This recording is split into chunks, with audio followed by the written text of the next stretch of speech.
আদিৰ প্ৰতীক তীব্ৰ গতি পৰিহাৰ কৰি হেলমেট পৰিধান কৰি বাহন পৰিচালনা সিট বেল্ট পৰিধান কৰি বাহন চালনাৰ ক্ষেত্ৰত সজাগতা সৃষ্টিৰে এয়া নগাঁও জিলা পৰিবহণ বিভাগৰ প্ৰশিক্ষণ লগে লগে আজিৰ প্ৰশিক্ষণ প্ৰদৰ্শনত মটৰহেড ইউনাইটেড মটৰচাইকেল ক্লাব অসমে অংশগ্ৰহণ কৰিছে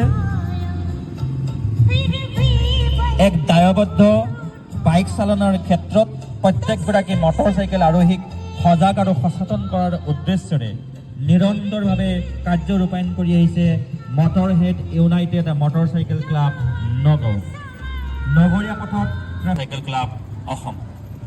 অংশগ্ৰহণকাৰী প্ৰতিটো বিভাগ আৰু সকলোৰে প্ৰতি আমি শুভ সময়ত শলাগ আৰু কৃতজ্ঞতা জনাইছোঁ আমাৰ মঞ্চৰ সন্মুখত থিয় হৈ থকা প্ৰতিগৰাকী ৰাইজ আৰক্ষী বিভাগৰ বিষয়াসকলক নিজৰ নিজৰ স্থান আসনলৈ যাবৰ বাবে আমি অনুৰোধ জনাইছোঁ আমাৰ সন্মুখত থিয় হৈ থকা সন্মানীয় ৰাইজ আৰক্ষী বিভাগৰ সকলোকে নিজৰ নিজৰ স্থানলৈ আগবাঢ়িবৰ বাবে আমি অনুৰোধ জনাই আমি আগবাঢ়িছোঁ আজিৰ পৰৱৰ্তী কাৰ্যসূচীৰ সাংস্কৃতিক অনুষ্ঠানৰ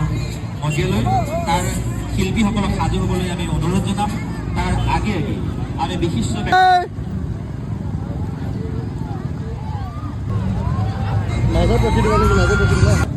ৰাজ্যৰ ভিন্ন প্ৰান্তৰ বিহুৱা নাচনীসকলে পৰিৱেশন কৰিছিল অসমীয়া জাতীয় জীৱনৰ প্ৰাণ স্পন্দন বিহু আহক উক্ত অনুষ্ঠানত নগাঁৱৰ পৰা অংশগ্ৰহণ কৰা 292গৰাকী শিল্পীৰ এই অনুষ্ঠান আমি আপোনালোকে আগবঢ়াব বিচাৰিছোঁ ৰঙা সমন্বয় আৰু কলিয়াবৰ সমন্বয়ৰ শিল্পীসকলক আজি নগাঁৱৰ অন্তৰ্গত 292গৰাকী বিহুৱা